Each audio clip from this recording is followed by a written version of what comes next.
நாடாளுமன்ற மக்களவை தேர்தலுக்கான பணிகளை அரசியல் கட்சிகள் தீவிரப்படுத்தி வருகின்றன.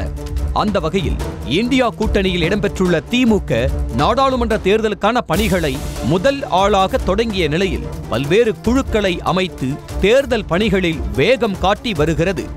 அதன்படி கூட்டணி கட்சிகளுடன் பேச்சுவார்த்தை நடத்திட நாடாளுமன்ற உறுப்பினர் TR பாலு தலைமையில் குழு அமைக்கப்பட்டு தொகுதி பங்கீடு குறித்த பேச்சுவார்த்தை நடைபெற்று வருகிறது.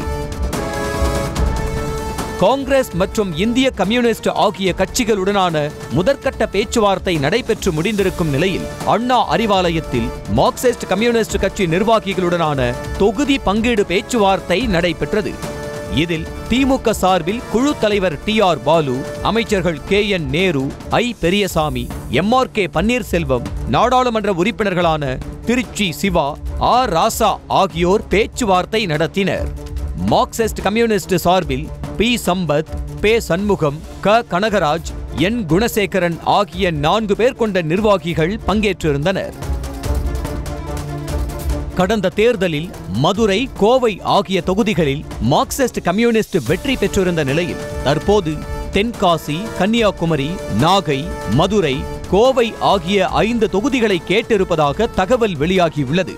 பின்னர் செய்தியாளர்களிடம் பேசிய P சம்பத் பேச்சுவார்த்தை சுமூகமாக நடைபெற்றதாகவும் சுமூக உடன்பாடு ஏற்படும் எனவும் நம்பிக்கை தெரிவித்தார். நாங்களும் கடந்த தடவை விட கூடுதலான இடங்களில் போட்டியிடணுங்கிற எங்களுடைய கோரிக்கையும் முன் வச்சோம். பேச்சுவார்த்தை சுமூகமாக நடக்குது. கட்டாயமாக 2 தரப்புக்கும் சுமூகமான உடன்பாடு, நல்ல உடன்பாடு ஏற்படும் என்ற நம்பிக்கை இருக்கிறது. தொடர்ந்து மதிமுகவுடன் நடைபெற்ற பேச்சுவார்த்தையில் அக்கட்சி சார்பில் அவைத்தலைவர் ஆடிட்டர் அர்ஜுன் ராஜ், செந்தில் அதிபன், இரா அந்திரிதாஸ், V சேஷன் உள்ளிட்டோர் பேச்சுவார்த்தையில் கலந்து கொண்டனர். கடந்த தேர்தலில் ஈரோடு மக்களவை தொகுதியில் மதிமுக வெற்றி பெற்றிருந்த நிலையில் மதிமுக பொதுச் செயலாளர் வைகோவுக்கு ராஜ்யசபா MP சீட்டும் கொடுக்கப்பட்டிருந்தது. இந்த நிலையில் காஞ்சிபுரம், ஈரோடு, கடலூர், மயிலாடுதுறை, விருதுநகர், திருச்சி ஆகிய 6 தொகுதிகளை மதிமுக கேட்டதாக தகவல் வெளியான நிலையில் பேச்சுவார்த்தைக்கு பின்னர் செய்தியாளர்களிடம் பேசிய ஆடிட்டர் அர்ஜுன் ராஜ் பேச்சுவார்த்தை சுமூகமாக நடைபெற்றதாகவும் 2 மக்களவை 1 மாநிலங்களவை சீட்டுகளை திமுகவிடம் கேட்டிருப்பதாகவும் கூறினார். அது மட்டுமின்றி இம்முறை மதிமுகவின் சொந்த சின்னத்தில்தான் போட்டியிடுவோம் எனவும் உறுதிபட தெரிவித்தார். நாங்கள் 2 லோக்சபா சீட்டுகளும் 1 ராஜ்யசபா சீட்டும் கேட்டிருக்கின்றோம். முதல் மந்திரி வெளிநாட்டுகளிலிருந்து வந்ததுக்கு பின்பாக அதை பற்றி ஃபைனலாக சொல்லப்படும். இந்த தடவை எங்களுடைய கட்சி சின்னத்தில் தான் போட்டியிடுவோம். ஆனால் மதிமுக கேட்ட 2 மக்களவை 1 மாநிலங்களவை தொகுதி கோரிக்கையை ஏற்க திமுக மறுத்துவிட்டதாகவும் இம்முடிவை தொகுதி பங்கீடு குழு தலைவர் TR பாலு மதிமுக குழுவினரிடம் நேரடியாகவே கூறிவிட்டதாகவும் கூறப்படுகிறது. முதலமைச்சர் ஸ்பெயினிலிருந்து திரும்பியவுடன் பேசிக் கொள்ளலாம் என TR பாலு கூறியதாகவும் தகவல் வெளியாகியுள்ளது.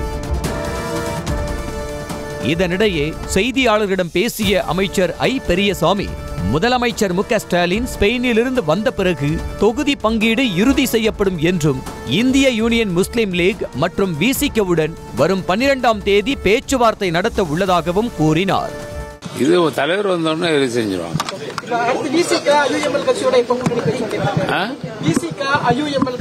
கூப்பிட போறோம்.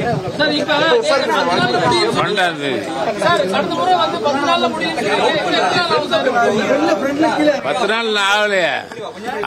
இப்ப 3 நாள் தானே சொல்லி, அதெல்லாம் ஒண்ணும் இல்ல, உறுதியா முடியும். VCKவுடன் வரும் 12ஆம் தேதி தொகுதி பங்கீடு பேச்சுவார்த்தை நடைபெறும் என்று தெரிவிக்கப்பட்டுள்ளது. இதனிடையே தொகுதி பங்கீடு குறித்து பேச்சுவார்த்தை நடத்த கொங்கு நாடு மக்கள் தேசிய கட்சிக்கும் வரும் 12ஆம் தேதி திமுக சார்பில் பேச்சுவார்த்தைக்கு அழைப்பு விடுக்கப்பட்டுள்ளது. செய்திகளை உடனுக்குடனும் துல்லியமாகவும் தெரிந்து கொள்ள சப்ஸ்கிரைப் பண்ணுங்க.